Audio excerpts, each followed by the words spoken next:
ಭಾರತೀಯ ಜನತಾ ಪಕ್ಷದ ವತಿಯಿಂದ ಇವತ್ತು ನಡೆಸ್ತಕ್ಕಂಥ ಪತ್ರಿಕಾಗೋಷ್ಠಿಗೆ ಆಗಮಿಸಿರ್ತಕ್ಕಂತಹ ನಮ್ಮ ನಾಯಕರು, ಜಿಲ್ಲಾಧ್ಯಕ್ಷರಾದಂಥ ರಾಮಕೃಷ್ಣಪ್ಪನವರು, ಮಂಡಲ ಅಧ್ಯಕ್ಷರಾದ ಜಗದೀಶ್ ಚೌಧರಿ ಅವರು, ಮಾಜಿ ಶಾಸಕರಾದಂತಹ ನಾಗರಾಜ್ಜಿಯವರು, ಸ್ನೇಹಿತರಾದಂಥ ಸಪ್ತಗಿರಿ ಶಂಕರ್ ಅವರು, ಮಲ್ಲಣ್ಣನವರು, ಪ್ರಕಾಶ್ ರವರು, ಉಮೇಶ್, ಅಂಜನ್ಮೂರ್ತಿಯವರು, ಲೀಲಾಮೂರ್ತಿ, ರವಿಯವರು, ಶಾಂತಕುಮಾರಿ ಮತ್ತು ಜಯರಾಮು, ಶ್ರೀನಾಥ್ ಮತ್ತು ನನ್ನ ಸಹೋದ್ಯೋಗಿ ಶ್ರೀನಾಥ್ ಅವರು ಕೂಡ ಬಂದಿದ್ದಾರೆ. ಅವ್ರಿಗೂ ಕೂಡ ನಾನು ಕುಮಾರ್ ಅವರು ಬಂದಿದ್ದಾರೆ, ಈಗ ಬೇಕು ಕುಮಾರ್ ಇವರೆಲ್ಲರ ವಿಶೇಷವಾಗಿ ಬೆಂಗಳೂರು ಗ್ರಾಮಾಂತರ ಜಿಲ್ಲೆಯ ಮಾಧ್ಯಮ ಮಿತ್ರರೇ, ಈಗಾಗಲೇ ನಮ್ಮ ಜಿಲ್ಲಾಧ್ಯಕ್ಷರು ಸಾಕಷ್ಟು ವಿಷಯಗಳನ್ನು ಹೇಳಿದ್ದಾರೆ. ಅದಕ್ಕೆ ಸ್ವಲ್ಪ ಸೇರಿಸುವ ಒಂದು ಪ್ರಯತ್ನವನ್ನು ನಾನು ಮಾಡ್ತೇನೆ. The room was burning, Romeo was fiddling. Room ಸುಟ್ಟು ಉರಿತಾ ಇರಬೇಕಾದ್ರೆ ಅಲ್ಲಿನ ರಾಜ ರೋಮಿಯೋ ಗಿಟಾರ್ ಬಾರಿಸ್ತಾ ಇದ್ದ. ಇವತ್ತು ಹಂಗಾಗಿದೆ ಇವತ್ತು ನಮ್ಮ ಕಾಂಗ್ರೆಸ್ನ ಪರಿಸ್ಥಿತಿ. ಇವತ್ತು ಬೆಂಗಳೂರಿನ ಸುಮಾರು 70ರಷ್ಟು ಭಾಗ ಮುಳುಗಿದೆ. ಸುಮಾರು 10ಕ್ಕೂ ಹೆಚ್ಚು ಜನ ಸತ್ತಿದ್ದಾರೆ. 1336ರಲ್ಲಿ ಅಕ್ಕಬುಕ್ಕರಿಂದ ಸ್ಥಾಪಿತವಾದಂತಹ ವಿಜಯನಗರ ಸಾಮ್ರಾಜ್ಯದ ಹಂಪಿಯಲ್ಲಿ ಇವತ್ತು ಅವರು ಒಂದು ಸಾಧನಾ ಸಮಾವೇಶ ಅಂತ ಮಾಡ್ಕೊಂಡು ಬಂದಿದ್ದಾರೆ. ಇದೇನು ಸಾಧನಾ ಸಮಾವೇಶ ಅಂತಂದ್ರೆ ಇದು ಅಭಿವೃದ್ಧಿ ಶೂನ್ಯ, ಜಾಹೀರಾತಿನ ಸರ್ಕಾರ, ಇಂತಹ ಒಂದು ಬೂಟಾಟಿಕೆಯ ಒಂದು ಸಾಧನಾ ಸಮಾವೇಶನ ಮಾಡಿಕೊಂಡು ಇವತ್ತು ರಾಜ್ಯದ ಜನರಿಗೆ ಕಣ್ಣಿಗೆ ಮಣ್ಣೆಚ್ಚೋ ಒಂದು ಕೆಲಸವನ್ನು ಕಾಂಗ್ರೆಸ್ ಸರ್ಕಾರ ಇವತ್ತು ಮಾಡ್ತಾ ಇದೆ.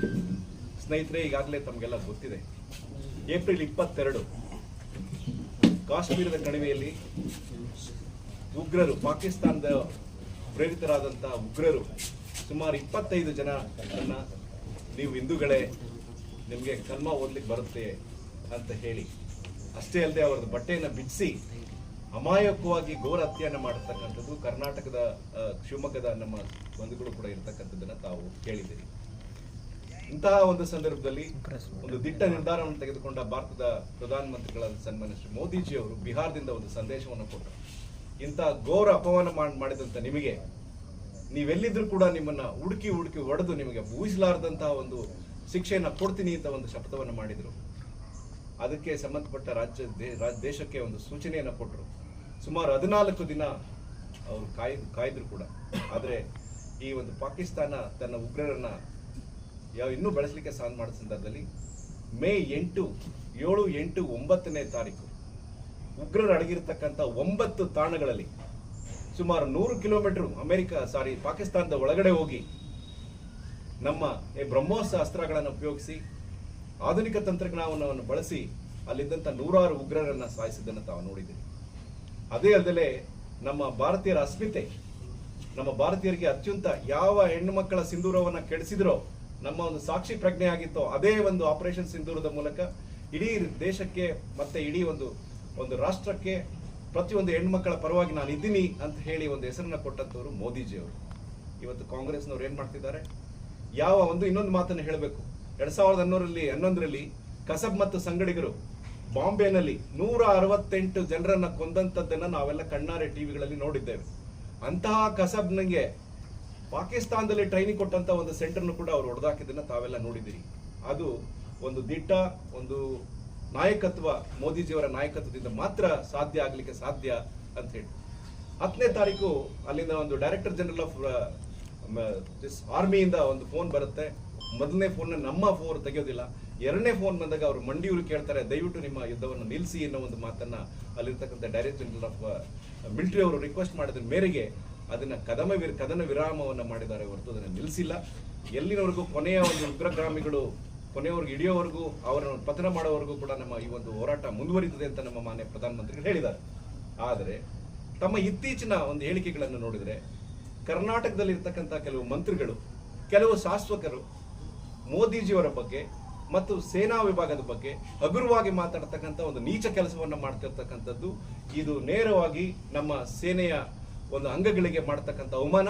ಅದನ್ನು ನಾವೆಲ್ಲ ಒಂದು ವಿರೋಧಿಸಬೇಕು ಅಂತ ನಾನು ಹೇಳ್ತೀನಿ. ತಾವು ನೋಡಿದ್ರಿ, ಮೊನ್ನೆ ಯಾರು ನಮ್ಮ ಕೋಲಾರದೊಬ್ಬರು ಶಾಸಕರು, ಕೆಲವು ಮಂತ್ರಿಗಳು ಬಹಳ ಹಗುರವಾಗಿ ಮಾತಾಡಿ ಮೋದಿಜಿಯವರಿಗೆ ಮತ್ತು ಈ ಸೇನಾ ತುಕಡಿಗಳಿಗೆ, ಸೇನಾ ಮುಖ್ಯಸ್ಥರಿಗೆ ಅವಮಾನ ಮಾಡಿರ್ತಕ್ಕಂಥ. ಅಷ್ಟೇ ಅಲ್ಲದೆ ನಮ್ಮ ಬಸವರಾಜ ರಾಯರೆಡ್ಡಿ ಅವರು ಆರ್ಥಿಕ ಸಲಹೆಗಾರರು ಮುಖ್ಯಮಂತ್ರಿಗಳಿಗೆ ಒಂದು ಮಾತನ್ನ ಹೇಳಿದ್ರು, ತಮಗೆಲ್ಲ ನೆನಪಿರ್ಬೇಕು ಪತ್ರಕರ್ತರಿಗೆ. ಕಾಂಗ್ರೆಸ್ ಸರ್ಕಾರ ಒಂದು 60% ಸರ್ಕಾರ ಆಗ್ತಿದೆ, ಭ್ರಷ್ಟ ಸರ್ಕಾರ ಆಗ್ತಿದೆ ಅಂತ ಅವರೇ ಒಂದು ವಿಧಾನಸೌಧದಲ್ಲಿ ಕೂತ್ಕೊಂಡು ಹೇಳಿದ್ದಂಥದ್ದು. ಅದರ ಪೂರಕವಾಗಿ ತಮಗೆ ಗೊತ್ತಿದೆ, ಒಂದು 3,000 ಕೋಟಿ ಪ್ರಕರಣವನ್ನು ನಡೆದಂಥದ್ದು ಮೂಢ ಹಗರಣ. ಅದರಲ್ಲಿ ಮಾನ್ಯ ಮುಖ್ಯಮಂತ್ರಿಗಳು ಏನು ಹೇಳಿದ್ರು, ನನಗೆ 62 ಕೋಟಿ ರೂಪಾಯಿ ಕೊಡಿ, ನಾನು ನಿಮ್ಗೆ 14 ಸೈಟನ್ನು ವಾಪಸ್ ಕೊಡ್ತೀನಿ ಅಂತ ಹೇಳಿದವರು. ಯಾವಾಗ ಕೋರ್ಟು ಮತ್ತೆ ಲೋಕಾಯುಕ್ತಿಗೆ ಎದುರ್ಕೊಂಡು ಅವ್ರು ಏನ್ ಮಾಡಿದ್ರು, ನೇರವಾಗಿ ಅದನ್ನ ಸರ್ಕಾರಕ್ಕೆ ಬಿಟ್ಟುಕೊಂಡದ್ದನ್ನ ತಾವೆಲ್ಲ ನೋಡಿದಿರಿ. ಅಲ್ಲದೇನೆ ಈ ಭಾರತ ಖಂಡದಲ್ಲೇ ನಡೆದಿರ್ತಕ್ಕಂಥ ಒಂದು ಭ್ರಷ್ಟಾಚಾರ ಏನಂದ್ರೆ, ಕರ್ನಾಟಕದ ಖಜಾನೆಯಿಂದ ನೇರವಾಗಿ 187 ಕೋಟಿ ರೂಪಾಯಿನ ಹೈದರಾಬಾದ್ ಇದ್ದಕ್ಕಂಥ ವೈಯಕ್ತಿಕ ಖಾತೆಗಳಿಗೆ ಟ್ರಾನ್ಸ್ಫರ್ ಮಾಡಿ, ಅಲ್ಲಿಂದ ಬಾರ್, ರೆಸ್ಟೋರೆಂಟ್, ಜ್ಯುವೆಲರ್ಸ್ಗೆ ಟ್ರಾನ್ಸ್ಫರ್ ಮಾಡಿ, ಅಲ್ಲಿಂದ ಹಣವನ್ನ ಬಳ್ಳಾರಿಯಲ್ಲಿ ಬಳಸಿದಂತ ಅಂದಿನ ಸಚಿವರಾದಂಥ ನಾಗೇಂದ್ರ ಅವರ ಭ್ರಷ್ಟ ಕರ್ಮಾಚಾರವನ್ನು ತಾವು ನೋಡಿದಿರಿ. ಅಷ್ಟೇ ಅಲ್ಲದೆ ಮಾನ್ಯ ಸಿದ್ದರಾಮಯ್ಯನವರು ಒಂದು ಮಾತನ್ನು ಹೇಳಿದ್ರು ಶಾಸನಸಭೆ ನಡೀತಕ್ಕ ಸಂದರ್ಭದಲ್ಲಿ, ಏನದು ಇಲ್ಲ ಅದು 184 ಕೋಟಿ ಅಲ್ಲ, ಅದು 86 ಕೋಟಿ ಅಂತ. ಅಂದ್ರೆ ಒಪ್ಕೊಂಡ್ರಲ್ಲ 86 ಕೋಟಿ. ಆ 86 ಕೋಟಿ ಇವತ್ತು ಎಲ್ಲಿದೆ ಅಂತ ಹೇಳ್ಬೇಕಲ್ಲ ಜನರಿಗೆ. ನೀವ್ಯಾಕೆ ಹೇಳ್ತಾ ಇಲ್ಲ ಇದನ್ನ ಅನ್ನೋ ಒಂದು ಮಾತನ್ನ ನಾವು ಕೇಳಲಿಕ್ಕೆ ಬಯಸ್ತೇವೆ. ಸೊ ಹಾಗೆ ಈಗ ಮತ್ತಿನ್ನೊಂದು ಹಗರಣ ತಾವು ನೋಡಿದಿರಿ. ಅಖಿಲ ಭಾರತ ಕಾಂಗ್ರೆಸ್ನ ಅಧ್ಯಕ್ಷರಾದಂಥ ಮಲ್ಲಿಕಾರ್ಜುನವರ ಸುಪುತ್ರರಾದಂಥ ಪ್ರಿಯಾಂಕಾ ಖರ್ಗೆ ಅವರು ಅವರ ಕುಟುಂಬದವರಿಗೆ 5 ಎಕರೆ ಭೂಮಿಯನ್ನ, KDB ಭೂಮಿಯನ್ನ ಏರೋಸ್ಪೇಸ್ ಮಟ್ಟದಲ್ಲಿ ಅಕ್ವೈರ್ ಮಾಡಿಕೊಂಡಂಥದ್ದು. ಯಾವಾಗ ನಮ್ಮ ಹೋರಾಟ ಜಾಸ್ತಿ ಆಗ್ತದೋ ಅದನ್ನ ಇಮಿಡಿಯೇಟ್ ಆಗಿ ಕೊಟ್ಟಂತದ್ದನ್ನ ತಾವು ನೋಡಿದ್ದೀವಿ. ಅದೇ ಕುಟುಂಬಕ್ಕೆ ಈಗ SC/ST ಹಣದಿಂದ ಒಂದು ನಮಗೆ ಒಂದು ಬೋರ್ವೆಲ್ ಹಾಕ್ಲಿಕ್ಕಾಗ್ಲಿ, ಒಂದು ಗಂಗಾ ಕಲ್ಯಾಣಕ್ಕಾಗ್ಲಿ, ಒಂದು ಮನೆ ಕಟ್ಕೊಳಕ್ಕಾಗ್ಲಿ ನಮ್ಮ ದಲಿತ ವರ್ಗದವರು ಇವತ್ತು ಹೋರಾಟ ಮಾಡ್ತಿರ್ತಕ್ಕಂಥ ಸಂದರ್ಭದಲ್ಲಿ ಕಳೆದ 2 ವರ್ಷದಿಂದ 9,90,00,000 ರೂಪಾಯಿಗಳನ್ನ ಆ ಕುಟುಂಬದ ಶಿಕ್ಷಣ ಸಂಸ್ಥೆಗಳಿಗೆ ಕಾಂಪೌಂಡ್ ಕಟ್ಕೊಳ್ಳೋಕೆ ಕೊಟ್ಟಿರ್ತಕ್ಕಂಥದ್ದು. ಇದು ಜಗಜ್ಜಾತರ ಆಗಿದೆ, ಅದು ಆನ್ ರೆಕಾರ್ಡ್ ಇದೆ ಅಂತ ನಾನು ಹೇಳಲಿಕ್ಕೆ ಬಯಸ್ತೇನೆ. ಅಷ್ಟೇ ಅಲ್ಲದೇನೆ ನಮ್ಮ ಎಲ್ಲಾ ವಿಚಾರಗಳಿಗೆ ಮಾತಾಡ್ತಕ್ಕಂಥ ಒಬ್ಬ ಮಹಾನ್ ನಾಯಕರಿದ್ದಾರೆ, ಯಾರವರು, ಸಂತೋಷ್ ಲಾಡ್. ಅವರು ಸಿಕ್ಕಾಪಟ್ಟೆ ಮಾತಾಡ್ತಾ ಇರ್ತಾರೆ. ಅವರು ಕಿಟ್ ಖರೀದಿಯಲ್ಲಿ 75 ಲಕ್ಷ ರೂಪಾಯಿ ಲೇಬರ್ಸ್ಗೆ ಚಿತ್ರದುರ್ಗ ಅಲ್ಲಿ ತಂದಿದ್ದನ್ನ ಅವ್ರ ಬಗ್ಗೆ ಮಾತಾಡಬೇಕಾಗಿದೆ.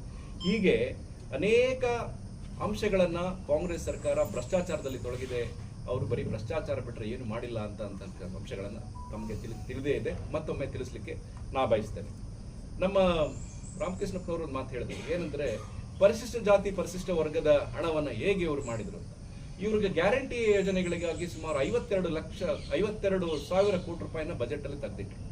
ಆ ಬಜೆಟ್ ಅಲ್ಲಿ ತೆಗೆದಿದ್ದ ಸಂದರ್ಭದಲ್ಲಿ ಮೊದಲನೇ ವರ್ಷದಲ್ಲಿ 11,000 ಕೋಟಿ, ಎರಡನೇ ಬಜೆಟ್ ನಲ್ಲಿ 14,000 ಕೋಟಿ, ಮತ್ತೆ ಈ ಸರಿ 16 ಕೋಟಿ, ಒಟ್ಟು 40,000 ಕೋಟಿ ರೂಪಾಯಿಗಳನ್ನ ಗ್ಯಾರಂಟಿ ಯೋಜನೆಗಳಿಗಾಗಿ ದಲಿತರಿಗಾಗಿ ಮೀಸಲಿಟ್ಟ ಹಣವನ್ನ ತಾವು ಬಳಸ್ಕೊಂಡಿದ್ದೀರಿ.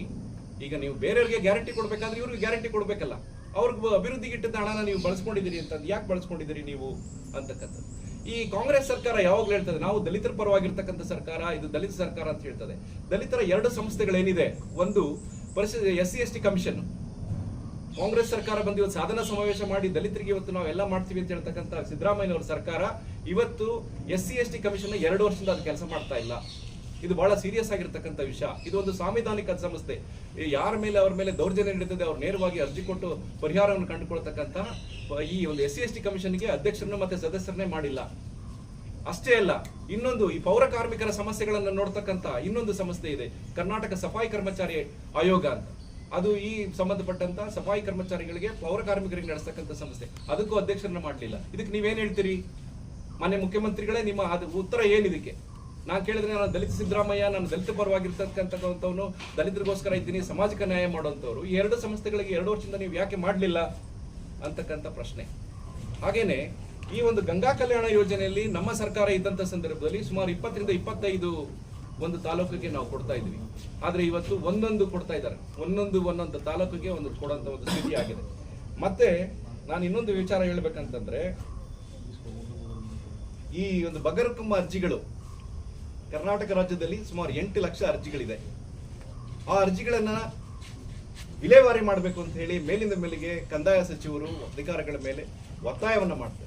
ಅದಕ್ಕೋಸ್ಕರ ಕಂದಾಯ ಅಧಿಕಾರಿಗಳು ಏನ್ ಮಾಡಿದ್ದಾರೆ, ಆ ಒತ್ತಡವನ್ನು ತಿರುಗಿಕೊಳ್ಳಕ್ಕೆ ಸಕಾರಣಗಳಿಲ್ಲದೆ ತಪ್ಪು ಕಾರಣಗಳನ್ನ ಕೊಟ್ಟು ಅರ್ಜಿಗಳನ್ನ ವಿಲೇವಾರಿ ಮಾಡಿ ಸರಿಯಾದಂತ ನ್ಯಾಯಯುತವಾದಂತ ರೈತರು ಸುಮಾರು ವರ್ಷಗಳಿಂದ ಕಲ್ಟಿವೇಶನ್ ಮಾಡ್ಕೊಂಡು ಬಂದಿರ್ತಕ್ಕಂಥ ರೈತರಿಗೆ ಅನ್ಯಾಯ ಮಾಡ್ತಿದ್ದಾರೆ. ನೆಲಮಂಗಲ ತಾಲೂಕಲ್ಲಿ ತಮಗೆ ಗೊತ್ತಿರಲಿ, ಇದೇ ಒತ್ತಡಕ್ಕೆ ಮಾಡಿದಂತ ತಹಶೀಲ್ದಾರರು ಮತ್ತೆ ಇಲ್ಲಿನ ರೆವಿನ್ಯೂ ಅಧಿಕಾರಿಗಳು ಸುಮಾರು 500 ಅಪ್ಲಿಕೇಶನ್ ನ ರಿಜೆಕ್ಟ್ ಮಾಡಿ DC ಅವರ ಅಪ್ರೂವಲ್ ಕಳಿಸ್ಕೊಟ್ಟಿದ್ದಾರೆ. ಅಂದ್ರೆ ನ್ಯಾಯಯುತವಾಗಿ ಮಾಡಬೇಕು ಅನ್ನೋದೇ ನಮ್ಮ ಹೋರಾಟ. ಆದರೆ ಅಲ್ಲಿರ್ತಕ್ಕಂಥ ರೈತರನ್ನ ಸುಮಾರು 10, 20, 30, 40 ವರ್ಷ ಮಾಡ್ತಕ್ಕಂಥ ನಿಮ್ಮ ಒಂದು ಒತ್ತಡಕ್ಕೆ ಮಾಡಿದ್ದು ಅದನ್ನು ಮಾಡ್ತಾ ಇದ್ದೀರಿ, ಇದು ಸರಿ ಇಲ್ಲ ಅಂತ ಹೇಳಲಿಕ್ಕೆ ನಾನು ಬಯಸ್ತೇನೆ. ಮತ್ತೆ ಈ ಇನ್ನೊಂದು ವಿಚಾರನ ಹೇಳಲಿಕ್ಕೆ ಬಯಸ್ತೇನೆ, ಏನಂತಂದ್ರೆ ಈ ಅಲ್ಪಸಂಖ್ಯಾತರನ್ನ ಓಲೈಕೆ ಮಾಡಲಿಕ್ಕೆ ನೀವು ನಿಮ್ಮ ಬಜೆಟ್ನಲ್ಲಿ 4% ಮೀಸಲಾತಿಯನ್ನು ಕೊಟ್ಟಿದ್ದೀರಿ. ಆದರೆ ನಾನು ಹೇಳ್ತೀನಿ, ಒಂದು ಇಂದಿರಾ ಸಹಾನಿ ಅನ್ನೋ ಒಂದು ಸುಪ್ರೀಂ ಕೋರ್ಟ್ನ ಒಂದು ದೊಡ್ಡ ಒಂದು ನ್ಯಾಯಾಲಯದಲ್ಲಿ, ಅಂದ್ರೆ ಸುಮಾರು ಐತಿಹಾಸಿಕ ತೀರ್ಪನ್ನು ಕೊಟ್ಟಂತಹ ಒಂದು ಐತಿಹಾಸಿಕ ತೀರ್ಪಿನಲ್ಲಿ ಸರ್ವೋಚ್ಚ ನ್ಯಾಯಾಲಯ ಒಂದು ಮಾತನ್ನು ಹೇಳಿದೆ, ಧರ್ಮಾಧಾರಿತ ಮೀಸಲಾತಿ ಇಲ್ಲ ಅಂತ ಹೇಳಿದೆ. ಅದೇ ರೀತಿ ಮಹಾರಾಷ್ಟ್ರ ಮತ್ತು ಬೇರೆ ರಾಜ್ಯಗಳಲ್ಲಿ ಕೊಟ್ಟಂತ ಮೀಸಲಾತಿಯನ್ನ, ಈ ಧರ್ಮಾಧಾರಿತ ಮೀಸಲಾತಿಯನ್ನ ತೆಗೆದುಹಾಕಿದೆ. ಅಂಥದ್ರಲ್ಲಿ ನೀವು ಈ ಮೀಸಲಾತಿಯನ್ನ ಕೊಡುವುದರ ಮೂಲಕ ಈ ಅಲ್ಪಸಂಖ್ಯಾತ ಜನಗಳನ್ನ ದಿಕ್ಕು ತಪ್ಪಿಸುವಂತ ಕೆಲಸವನ್ನ ತಾವು ಮಾಡ್ತಾ ಇದ್ದೀರಿ ಅಂತ ನನ್ನ ಒಂದು ನೇರವಾದ ಆರೋಪ. ಮತ್ತೆ ಇದು ಭಾರತೀಯ ಜನತಾ ಪಾರ್ಟಿಯ ಒಂದು ಸ್ಟ್ಯಾಂಡ್ ಕೂಡ. ಹಾಗೆ ಮುಂದುವರಿದು ನಮ್ಮ ಕಾನೂನು ಸುವ್ಯವಸ್ಥೆ, ಇವತ್ತೇನು ಕಾನೂನು ಸುವ್ಯವಸ್ಥೆ ಏನಾಗಿದೆ ಅಂತಂದ್ರೆ, ಇವತ್ತು 2411 ಮಹಿಳೆಯರ ಮೇಲೆ ಅತ್ಯಾಚಾರ ಮತ್ತೆ ಮಹಿಳೆಯರ ಮೇಲೆ ದೌರ್ಜನ್ಯ ನಡೆದಿದೆ. ಈ ಸರ್ಕಾರ ಬಂದ ಮೇಲೆ 1,80,742 ಕೇಸಸ್, ಕ್ರಿಮಿನಲ್ ಕೇಸಸ್ ಆಗಿದೆ. ಅಂದ್ರೆ ಇಂದಿನ ಸರ್ಕಾರ ನೆನೆಸ್ಕೊಂಡ್ರೆ 35-40% ಜಾಸ್ತಿ ಆಗಿದೆ. ಆದರೆ ಒಂದು ಬಹಳ ಒಂದು ಅತ್ಯಂತ ಸೂಕ್ಷ್ಮ ಮತ್ತು ನೋವಿನ ಸಂಗತಿ ಅಂತಂದ್ರೆ, ನಮ್ಮ ಬೆಂಗಳೂರಿನಲ್ಲಿ ಒಂದು ರೇಪ್ ಆಗ್ತದೆ ಮಡಿವಾಳದಲ್ಲಿ. ಅಂತಹ ಸಂದರ್ಭದಲ್ಲಿ ನಮ್ಮ ಗೃಹ ಸಚಿವರು ಒಂದು ಮಾತನ್ನ ಹೇಳ್ತಾರೆ, ಬಹಳ ನೋವಿನ ಸಂಗತಿ. ಏನ್ ಹೇಳ್ತಾರೆ ಅಂದ್ರೆ, ದೊಡ್ಡ ದೊಡ್ಡ ನಗರಗಳಲ್ಲಿ ಇಂಥದ್ದೆಲ್ಲ ಆಗೋದು ಸರಿ ಬಿಡಿ, ಇಂತಹ ಬೇಜವಾಬ್ದಾರಿ ಅಂತ ಹೇಳಿಕೆ ನೋಡಿ. ಬೇರೆ ಒಂದು ನಮ್ಮ ಒಂದು ಅಪ್ರಾಪ್ತ ಹುಡುಗಿಯ ಮೇಲೆ ಅತ್ಯಾಚಾರ ನಡೆದ್ರೆ ಅದನ್ನ ಪ್ರೊಟೆಕ್ಷನ್ ಮಾಡ್ಬೇಕಂತದ್ದವರು, ಅದನ್ನ ಕಾಪಾಡಬೇಕಾದಂತ ಗೃಹ ಸಚಿವರು ದೊಡ್ಡ ನಗರಗಳಲ್ಲಿ ಇದೆಲ್ಲ ಸಾಮಾನ್ಯ ಬಿಡಿ ಅನ್ನೋ ಒಂದು ಮಾತನ್ನ ಹೇಳ್ತಾರೆ. ಇವರು ಕೊಟ್ಟಂತ ಇಂಥ ಬೇಜವಾಬ್ದಾರಿ ಹೇಳಿಕೆಗಳಿಂದ ಏನಾಯ್ತು, ಉದಯಗಿರಿ ಮೈಸೂರಿನಲ್ಲಿ ಪೊಲೀಸರ ಮೇಲೆ ಅಟ್ಯಾಕ್ ಆಯ್ತು, ಮಂಗಳೂರಿನಲ್ಲಾಯ್ತು, ಹಿಂದೂ ಕಾರ್ಯಕರ್ತರ ಹತ್ಯೆಗಳು ನಿರಂತರವಾಗಿ ನಡೀತಾ ಇದೆ. ಇದೆಲ್ಲ ಯಾರಿಂದ ಕಾರಣ ಆಯ್ತು ಹೇಳಿ? ನಾವೆಲ್ಲ ಒಂದೇ ಸಮಾಜದಲ್ಲಿ ಸಹೋದರರಂತೆ ಬಾಳ್ತಿದ್ದಂತಹ ಒಂದು ಸಂದರ್ಭದಲ್ಲಿ ಇವರು ನಮ್ಮ ಮಧ್ಯದಲ್ಲಿ ಈ ತರ ಒಂದು ಹೇಳಿಕೆಗಳನ್ನು ಕೊಡೋದ್ರ ಮೂಲಕ ಇವತ್ತು ನಮ್ಮಲ್ಲಿ ಒಂದು ಭೇದ ಭಾವ ಬಂದು ಸಮಾಜದಲ್ಲಿ ಅರಾಜಕತೆ ಆಗಿದೆ. ಹಿಂದೂ ಕಾರ್ಯಕರ್ತರ ಒಂದು ಕೊಲೆಗಳು ನಿರಂತರವಾಗಿ ನಡೀತಾ ಇದೆ. ಅಷ್ಟನ್ನ ಹೇಳಲಿಕ್ಕೆ ನಾನು ಬಯಸ್ತೇನೆ. ಅಷ್ಟೇ ಅಲ್ಲದೆ ಇದರಿಂದ ಏನಾಗಿದೆ, ಈ ಓಲೈಕೆಯ ನೀತಿಯಿಂದಾಗಿ ರಾಜ್ಯದಲ್ಲಿ ಕೂಡ ಭಯೋತ್ಪಾದಕ ಚಟುವಟಿಕೆಗಳು ಜಾಸ್ತಿ ಆಗಿದೆ. ನಿಮಗೆ ಗೊತ್ತಿದೆ, ನಿನ್ನೆ ಒಂದು ಬೆಲ್ಲದನ್ನ ಅಂತಕ್ಕಂಥ ಶಾಸಕರು, ಹುಬ್ಳಿಯ ಶಾಸಕರು ಒಂದು ಸ್ಟೇಟ್ಮೆಂಟ್ ಅನ್ನು ಕೊಟ್ಟಿದ್ದಾರೆ. ಹುಬ್ಳಿಯಲ್ಲಿ ಅನೇಕ ಭಯೋತ್ಪಾದಕರನ್ನ ಕಾಣುವಂತ ಒಂದು ಪರಿಸ್ಥಿತಿ ಇದೆ ಅಂತ ಹೇಳಕ್ಕೆ ಇವತ್ತು ಅದಕ್ಕೆ ನಮ್ಮ ಗೃಹ ಸಚಿವರು ಹೇಳಿದ್ದಾರೆ, ಇವತ್ತು ನಾನು ಪರಿಶೀಲನೆ ಮಾಡ್ತೀನಿ ಅಂತ ಒಪ್ಕೊಂಡಿದ್ದಾರೆ. ಸೊ ಹಾಗಾಗಿ ಕಾಂಗ್ರೆಸ್ ಸರ್ಕಾರ ಒಂದು ಇದನ್ನ ಮತಗಳನ್ನ ಗಳಿಸಲಿಕ್ಕೋಸ್ಕರ ಮಾಡತಕ್ಕಂಥ. ಮತ್ತೆ ಇನ್ನೊಂದು ವಿಷಯ ನಾನು ಹೇಳಲಿಕ್ಕೆ ಮರ್ತೆ. ನಾನು ಏನ್ ಹೇಳಿಕೆ ಅಂತಂದ್ರೆ, ಕರ್ನಾಟಕದ ಆಹಾರ ಸಚಿವರು ಮತ್ತು ಬೆಂಗಳೂರು ಗ್ರಾಮಾಂತರ ಜಿಲ್ಲೆಯ ಆಹಾರ ಮತ್ತು ಪೂರೈಕೆ ಸಚಿವರಾದ್ರು ಮೊನ್ನೆ ದೊಡ್ಡಬಳ್ಳಾಪುರದಲ್ಲಿ ಒಂದು ಮಾತನ್ನ ಹೇಳಿದ್ರು, ತಾವೆಲ್ಲ ಕೇಳಿದಿರಿ. ಖರ್ಗೆ ಅವರು ಈ ರಾಜ್ಯದ ಮುಖ್ಯಮಂತ್ರಿ ಆಗ್ಬೇಕಾಗಿತ್ತು, ಮತ್ತೆ ಬಾಬು ಜಗಜೀವನ್ ರಾಮ್ ಅವರು ಈ ದೇಶದ ಪ್ರಧಾನಿ ಆಗ್ಬೇಕಾಗಿತ್ತು ಅಂತ ಒಂದು ಮಾತನ್ನ ಹೇಳಿದ್ದಾರೆ. ಏನಂತ ಅದರ ಅರ್ಥ ಏನಂತಂದ್ರೆ, ಯಾವಾಗ್ಲೂ ಕೂಡ ಕಾಂಗ್ರೆಸ್ ಪಕ್ಷ ಸುಮಾರು 65 ವರ್ಷಗಳಿಂದ ಈ ಒಂದು ದಲಿತರನ್ನ ಬರೀ ವೋಟ್ ಬ್ಯಾಂಕ್ ಆಗಿ ಮಾಡ್ಕೊಂಡು ಬಂದಿದೆ ಹೊರತು ಅವ್ರನ್ನ ಯಾವುದೇ ಸ್ಥಿತಿಗೂ ತರಲಿಕ್ಕೆ ಸಾಧ್ಯ ಇಲ್ಲ ಅನ್ನೋ ಮಾತನ್ನ ಅವ್ರು ಹೇಳಿರೋದನ್ನ ನಾನು ನಿಮಗೆ ನೆನೆಸ್ಲಿಕ್ಕೆ ಬಯಸ್ತೇನೆ. ಯಾವಾಗ ಕಾಂಗ್ರೆಸ್ಗೆ ವೋಟ್ ಬೇಕೋ ಆ ಸಂದರ್ಭದಲ್ಲಿ ಇವತ್ತು ಕಾಂಗ್ರೆಸ್ಸಿನ ಒಂದು ಮಲ್ಲಿಕಾರ್ಜುನ ಖರ್ಗೆ ಅವರು ಕಾಂಗ್ರೆಸ್ ಪಾರ್ಟಿಯ ಅಧ್ಯಕ್ಷರಾಗ್ಬೋದು, ಆದ್ರೆ ಈ ರಾಜ್ಯದ ಮುಖ್ಯಮಂತ್ರಿ ಆಗಕ್ಕೆ ಸಾಧ್ಯ ಇಲ್ಲ. ಯಾಕಂದ್ರೆ ಅವರು ದಲಿತ. ಪರಮೇಶ್ವರ್ ಅವರು 8 ವರ್ಷಗಳ ಕಾಲ ಅವರು ಅಧ್ಯಕ್ಷರಾಗಿ ಆ ಪಾರ್ಟಿನ ತರಬಹುದು, ಬಟ್ ಆದ್ರೆ ಈ ರಾಜ್ಯದ ಮುಖ್ಯಮಂತ್ರಿ ಆಗ್ಲಿಕ್ಕೆ ಸಾಧ್ಯ ಇಲ್ಲ. ಇಂತಹ ಒಂದು ನಡೆಯನ್ನ ನೆಹರೂರವರ ಕಾಲದಿಂದ ಇದುವರೆಗೂ ಕೂಡ ಕಾಂಗ್ರೆಸ್ ಪಾರ್ಟಿ ನಡೆಸ್ಕೊಂಡು ಬಂದಿದೆ. ಆದ್ರೆ 2014ರಲ್ಲಿ ಆಡಳಿತಕ್ಕೆ ಬಂದಂತಹ ಭಾರತೀಯ ಜನತಾ ಪಾರ್ಟಿ ಸನ್ಮಾನ್ಯ ನಮ್ಮ ಗೌರವಾನ್ವಿತ ಪ್ರಧಾನಮಂತ್ರಿಗಳು ಮೊದಲನೇ ಸಾರಿ ಪ್ರಧಾನಮಂತ್ರಿ ಆದ ಸಂದರ್ಭದಲ್ಲಿ ಸಂವಿಧಾನಕ್ಕೆ ನಮಸ್ಕಾರವನ್ನ ಮಾಡಿ ರಾಮನಾಥ್ ಕೋವಿಂದ್ ಅವರನ್ನ ರಾಷ್ಟ್ರಪತಿಗಳನ್ನಾಗಿ ಮಾಡಿದರು. 2ನೇ ಸಾರಿ ಆದಂತ ಸಂದರ್ಭದಲ್ಲಿ ಶ್ರೀಮತಿ ದ್ರೌಪದಿ ಮುರ್ಮು ಅವರನ್ನ ಒಂದು ಆದಿವಾಸಿ ಮಹಿಳೆಯನ್ನ ಇವತ್ತು ಮಾಡಿದಂಥದ್ದು ಭಾರತೀಯ ಜನತಾ ಪಾರ್ಟಿ ಅಂತ ಹೇಳಿಕ್ಕೆ ನಾನು ಬಯಸ್ತೇನೆ. ಸೊ ಕೊನೆಯದಾಗಿ ಮತ್ತೆ ಇನ್ನೊಂದು ಮುಖ್ಯವಾದಂಥ ವಿಷಯ ಅಂತಂದ್ರೆ, ಈಗ ಬೆಲೆ ಏರಿಕೆ ಸುಮಾರು 49 ಐಟಮ್ಗಳಿಗೆ ಅವರು ಬೆಲೆಗಳನ್ನು ಏರಿಸಿರ್ತಕ್ಕಂಥದ್ದು. ಹಾಲಿನ ಬೆಲೆಯನ್ನ 9 ರೂಪಾಯಿ ಏರಿಸಿರ್ತಕ್ಕಂಥದ್ದು. ಆದ್ರೆ ಇದುವರೆಗೂ ಕೂಡ ಹಾಲಿನ ಬೆಲೆಗೆ ರೈತರಿಗೆ ಕೊಡಬೇಕಾದಂಥ 900 ಕೋಟಿ ರೂಪಾಯಿಗಳನ್ನ ಕೊಡದಲ್ಲೇ ಉಳಿಸ್ಕೊಂಡಿರ್ತಕ್ಕಂಥದ್ದು. ರೈತರ ಪರವಾಗಿ ಮಾತಾಡ್ತಕ್ಕಂಥ ಈ ಕಾಂಗ್ರೆಸ್ ಪಾರ್ಟಿ. ಇದು ತಮಗೆ ಗೊತ್ತಿರಲಿ, ಇದುವರೆಗೆ 2,000 ರೈತರು ಆತ್ಮಹತ್ಯೆಯನ್ನು ಮಾಡ್ಕೊಂಡಿದ್ದಾರೆ. ಇವತ್ತಿನವರೆಗೆ 2,000 ಜನ ರೈತರು ಆತ್ಮಹತ್ಯೆಯನ್ನು ಮಾಡ್ಕೊಂಡಿರ್ತಕ್ಕಂಥದ್ದು. ಅದೇ ಅಲ್ಲದೆ ನಮ್ಮ ಶಿವಾನಂದ ಪಾಟೀಲ್ ಅಂತ ಒಬ್ರು ಒಂದು ಮಾತನ್ನು ಹೇಳಿದ್ದಾರೆ. ಏನು ಹೇಳಿದ್ದಾರೆ ಅಂದ್ರೆ ಬಹಳ ರೈತರಿಗೆ ಬಹಳ ಅವಮಾನ ಮಾಡುವಂತ ಒಂದು ಸ್ಟೇಟ್ಮೆಂಟ್ ಕೊಟ್ಟಿದ್ದಾರೆ. ಏನ್ ಕೊಟ್ಟಿದ್ದಾರೆ ಅಂತಂದ್ರೆ, ರೈತರ ಆತ್ಮಹತ್ಯೆ ಕೇವಲ ಪರಿಹಾರವನ್ನು ಪಡೀಲಿಕ್ಕೆ ಹೋಗಿ ಸಾಯ್ತಾರೆ ಅಂತ ಒಂದು ಹೇಳಿಕೆಯನ್ನು ಕೊಡತಕ್ಕಂತ ಒಂದು ನೀಚ ಮಟ್ಟಕ್ಕೆ ಇವತ್ತು ಕಾಂಗ್ರೆಸ್ಸಿನ ಮಂತ್ರಿಗಳು ಬಂದಿದ್ದಾರೆ ಅಂತ ಹೇಳಿಕ್ಕೆ ನನಗೆ ಬಹಳ ಬೇಸರ ಆಗ್ತದೆ. ಅಷ್ಟೇ ಅಲ್ಲದೆ ಒಂದು KPSCಯಲ್ಲಿ ನಡೆದಂತಹ ಭ್ರಷ್ಟಾಚಾರ, ಸುಮಾರು 87,000 ಜನ ಮಕ್ಕಳು ಆಸೆಯನ್ನು ಇಟ್ಕೊಂಡು ನಾವು ಅಧಿಕಾರಿಗಳಾಗಬೇಕು ಅಂತ ಒಂದು ಆಸೆಯನ್ನು ಇಟ್ಕೊಂಡು ಬಂದರು. ಆದರೆ KPSCಯಲ್ಲಿ ಭ್ರಷ್ಟ ಬ್ರಹ್ಮಾಚಾರ ನಡೆದಂತ ಕಾಂಗ್ರೆಸ್ ಸರ್ಕಾರ ಅವ್ರಿಗೂ ಕೂಡ ಒಂದು ಮೋಸವನ್ನು ಮಾಡಿದೆ ಅಂತ ಹೇಳಿಕ್ಕೆ ಬಯಸ್ತೇನೆ. ಹಾಗೇನೆ ನಿಮ್ಗೆ ಇನ್ನೊಂದು ಗೊತ್ತಿರಲಿ, ಸುಮಾರು 1,000 ಬಾಣಂತಿಯರು ಈ ರಾಜ್ಯದಲ್ಲಿ ಪ್ರಾಣವನ್ನು ತೆತ್ತಿದ್ದಾರೆ. ಯಾಕಂತಂದ್ರೆ ಪಶ್ಚಿಮ ಬಂಗಾಳದ ಒಂದು ಸಂಸ್ಥೆಯಿಂದ ಅವರು ಖರೀದಿ ಮಾಡಿರ್ತಕ್ಕಂಥ ಕಳಪೆ ದರ್ಜೆಯ ಔಷಧಿಯನ್ನ ಕೊಟ್ಟಂತ ಸಂದರ್ಭದಲ್ಲಿ ಇಡೀ ಕರ್ನಾಟಕ ರಾಜ್ಯದಲ್ಲಿ 1,000 ಹೆಣ್ಮಕ್ಳು ತಮ್ಮ ಪ್ರಾಣವನ್ನು ಕಳ್ಕೊಂಡಿದ್ದಾರೆ. ಅದೇ ರೀತಿ 1,100 ಜನ ಈ ಒಂದು ಮಕ್ಕಳು, ನವಜಾತ ಶಿಶುಗಳು ಅವರು ಕಳ್ಕೊಂಡಿದ್ದಾರೆ, ತಮ್ಮ ಪ್ರಾಣವನ್ನು ಕಳ್ಕೊಂಡಿದ್ದಾರೆ. ಸೊ ಹಾಗಾಗಿ ಇದೊಂದು ರಾಷ್ಟ್ರದಲ್ಲಿ ಅತ್ಯಂತ ಒಂದು ನೀಚ ಸರ್ಕಾರ ಇದು. ಕಾನೂನು ವ್ಯವಸ್ಥೆ ಕುಸಿದಿದೆ, ಭ್ರಷ್ಟಾಚಾರ ಜಾಸ್ತಿ ಆಗಿದೆ ಅಂತ ಒಂದು ಮಾತನ್ನ ಹೇಳಲಿಕ್ಕೆ ನಾನು ಬಯಸ್ತೇನೆ. ಹಾಗೇನೆ ಇವತ್ತು ಮುದ್ರಾಂಕ ಶುಲ್ಕವನ್ನು ಜಾಸ್ತಿ ಮಾಡಿರ್ತಕ್ಕಂಥದ್ದು. ಹೊರ ರೋಗಿಗಳು, ನಿಮಗೆ ಆಶ್ಚರ್ಯ ಆಗ್ಬೋದು, ಈ ಹೊರ ರೋಗಿಗಳು ನಾವು 5 ರೂಪಾಯಿ ಬಡವರು ಹೋಗೋದು, ಗೌರ್ಮೆಂಟ್ ಹಾಸ್ಪಿಟಲ್ಗೆ ಯಾರು ಶ್ರೀಮಂತರು ಹೋಗಲ್ಲ. ಅಲ್ಲೋದ್ರೆ 100 ರೂಪಾಯಿ ಕೊಡಬೇಕಾದಂತ ಒಂದು 200 ರೂಪಾಯಿ ಕೊಡಬೇಕಾದಂತ ಒಂದು ಸ್ಥಿತಿ ಇವತ್ತು ಅಡ್ಮಿಷನ್ ತಗೊಳ್ಳಕ್ಕಂತ ಒಂದು ಇರತಕ್ಕಂಥದ್ದು. ಡೆತ್ ಸರ್ಟಿಫಿಕೇಟ್ ನಿಮ್ಗೆ ಆಶ್ಚರ್ಯ ಆಗ್ಬೋದು, ಇವತ್ತು ಕರ್ನಾಟಕ ರಾಜ್ಯ ಸರ್ಕಾರದಲ್ಲಿ ಡೆತ್ ಸರ್ಟಿಫಿಕೇಟ್ ಬೇಕಂದ್ರೆ ಅದು 300 ರೂಪಾಯಿ ಮಾಡಿದ್ದಾರೆ.